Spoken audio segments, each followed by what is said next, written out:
Let's talk about what I read in May. The answer is not a whole lot. I read so few things in May. I read a ton of comics because that's just what I do now, apparently. But in terms of actual books, it doesn't amount to a lot, so this is going to be a very quick video. The first thing I did was finish Priest by Sierra Simone.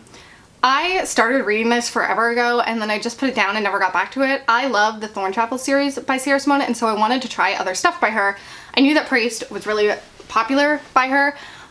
Personally, I enjoyed it a lot, but it was very religious, which sounds so stupid and everyone's gonna be like, no duh, but it's smut. So I really wasn't expecting it to have so much talk of God in it, and boy did it.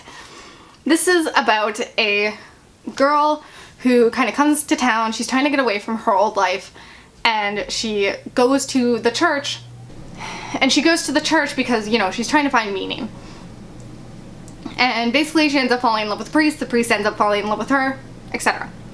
Sierra Simone is extremely good with sex scenes, so those were hot.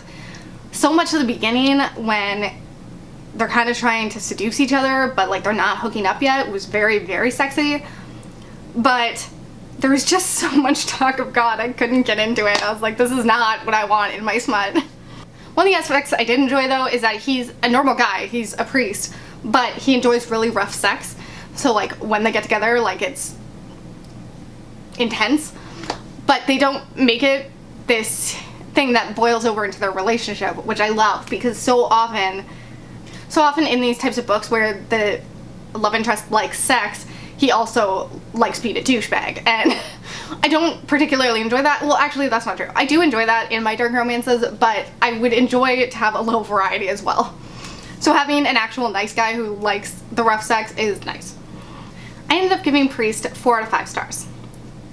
The first book I started this month was Greenglass House by Kate Mulford. I did a buddy read for this with Kaylee over at Dog-Eared Page. Please go subscribe to her channel. I will leave the link down below. It was so nice getting to buddy read. This was my first one, and for starters, I mean, the buddy read was like the only reason I finished a book this month, because I was not doing good. I probably wouldn't have even started a book if it wasn't for this. But it was also, it just keeps you going, and it also like validated my feelings a little bit, because through some of this I was getting a bit lost, and it was nice to hear that I wasn't the only one. So I had a really, really good time doing this, and Kaylee was just great to talk to. The book itself is a middle grade novel about this inn where people mysteriously start showing up when they shouldn't be. Essentially, there ends up being a couple different mysteries to solve, being as to like who these people are and why they're congregating here. I listened to the audiobook, and this very much felt like having a parent sit down and tell you a bedtime story. It was just like very nice to listen to, and a very enjoyable experience in that way. The atmosphere was nice and lovely and cozy, and just everything you could want in a middle grade novel. The only problem I had was that it did get confusing. More people kept being added. There were so many different like little mysteries and threads to follow that I just like didn't totally understand what was going on. But I do think that this is a book that kids would enjoy because it's just so cute and whimsical in nature. And I think that most kids would connect with the idea of this kid who just wants to go on this big adventure. I ended up giving Greenglass House 3.5 out of 5 stars. The next thing I did was DNF like 4 things. Yeah, that's how my reading month went, but I did finish a couple books after that, but let's talk about the DNFs first. The first thing I DNF'd was The Fact of a Body by Alexandria Marzano-Lesnevich. I actually got halfway through this. I was listening to this on audiobook, and I got to the 50% mark before I decided to put it down.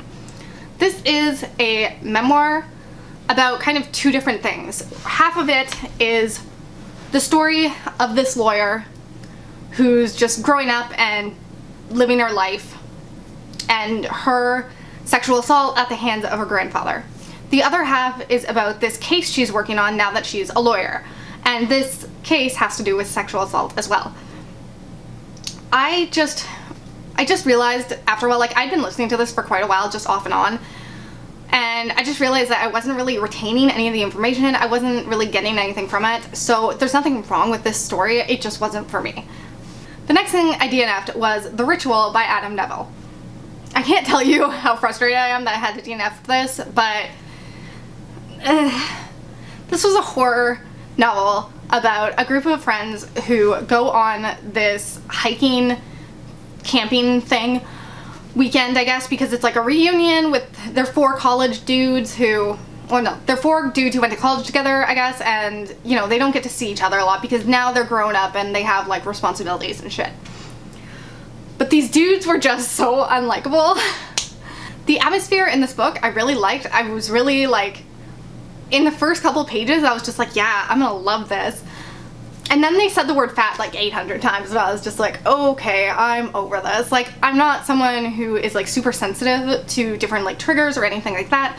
So someone being called fat is normally fine. I might note it down in my mind as like gross, but it's not gonna turn me off from reading a book.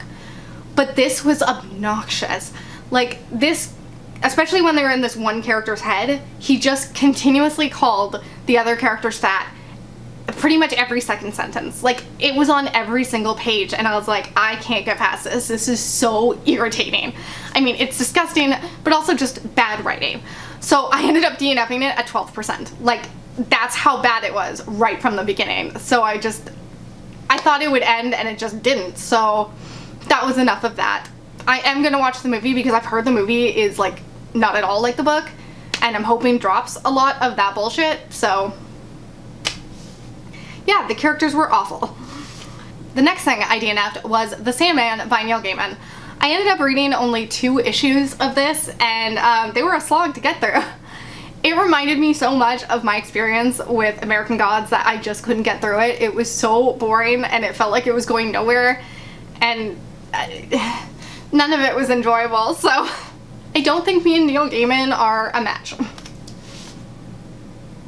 then the last thing I DNF'd was This Side of Paradise by F. Scott Fitzgerald. I'm not permanently DNFing this, I just like forgot about it because I started reading a lot of comics, and I didn't start reading again until the end of the month. So that might get picked back up. I mean, that will get picked back up. That will get picked back up eventually. I think I read like 10% of it, and I do enjoy the writing, although it's a little bit boring, but we'll see how that goes at some other point. Okay, now the next thing I finished was A Promise in Fire by Amanda Boucher. So this was gifted to me by Zoe over at Reader Bee. I will leave her link down below as well. She was chosen to be my bookish Cupid back in February, and this book was chosen as the book that she really loves. So I read this month. And forth between reading this in book form as well as listening to it on an audiobook through Scribd, and that was a really enjoyable experience. I can be kind of picky with audiobook readers, but this one was good, so that was really nice. This is a fantasy romance about a woman who is in this traveling circus when all of a sudden this new warlord, someone who just won over like the country or the civilization where they live, he just came to power, and he decides to come and take her, essentially, because he wants her powers for his kingdom. But you know, eventually they fall in love and such. What I mostly want to say about this book is it was just a lot of fun. Like, it was just easy and enjoyable and happy, and I feel like that's so rare that I read that. Like, this gave me the same sort of feelings that my Jan Ivanovich books give me, just that it was like really happy and mostly focused on the characters and their personalities and like the way they interact. I didn't totally get all of the fantasy politics because I'm not a fantasy reader, so that stuff just doesn't come easily to my brain. So I feel like I definitely missed some stuff. And I still feel like fantasy just like isn't my genre, but I did enjoy Griffin and Kat's interactions and their dynamic and their bantery goodness. I think that if you're into fantasy romance, this is a really good read. I gave it 3.5 out of 5 stars. The next thing I finished was City of Bones by Cassandra Clare. Back when I was in high school, I read the first 2 Mortal Instruments books, and then I kind of read the third one, but never actually finished it. I've also seen the first season of the Shadowhunters TV show. I've seen the movie at least twice. I've always wanted to read more of the Mortal Instruments book series, but I didn't really feel like rereading the first 2 books. So I decided that I'm going to listen to the first 2 books on audio, and then I can read the books physically after that. So this month I listened to the first book on audiobook through Scribd. The narrator for the first book is Mae Whitman, and I love her. She did such a good job. She has such different voices for all the characters. That was so much fun. I've always loved her as an actress, so it was really cool to see her narrating the audiobook. I feel like I liked the book more the first time around when I first read it as a teen. I do feel like the pacing was a bit off. It just felt super quick, and I also felt like I didn't enjoy the characters as much as I did when I was in high school. It wasn't that I hated them or anything, but I just didn't think their banter was as witty as I thought it was when I was back in high school, and I didn't think they had as much chemistry as I did back then, so that was a weird experience, but I still ended up giving it, well, I gave it 4 stars when I was in high school. I'd probably give it more like 3.5 now. I do feel like reading it, I remembered more than I thought I did. And the last book I finished this month, last month, what have you, was Born Madly by Trisha Wolfe. This is the sequel to Born Darkly, which I read, I'm not actually sure how long ago, last summer. Unfortunately, I didn't remember a ton about the first one, so I definitely feel like I was missing some things going into the second book, but overall, I still really, really enjoyed it. This is a smutty thriller about a psychiatrist who falls in love with her serial killer patient. Everyone always talks about how they get Joker, Harley Quinn vibes from it. That's definitely there.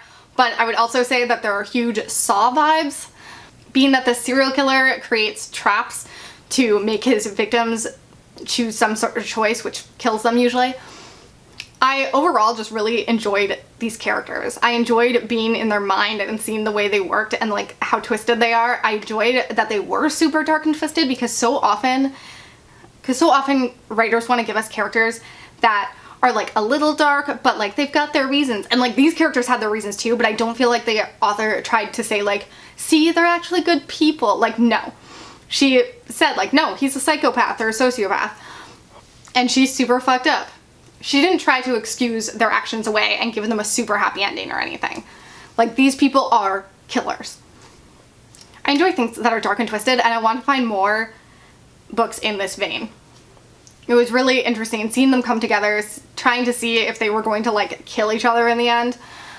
Just that sort of thing. My only gripe with it is that it very much feels like a thriller, so you kind of go in expecting different twists. There are none. Like, this book plays out exactly how you think it will. But I still just enjoy these characters so much overall that I didn't care, and I'll definitely read more from Trisha Wolfe in the future. I gave this book 4 out of 5 stars. So that's all I read this month other than comics. It wasn't a lot. I have a ton of reading planned for June, so hopefully it'll go better. I hope you liked this video, and I hope I'll see you again soon. Bye.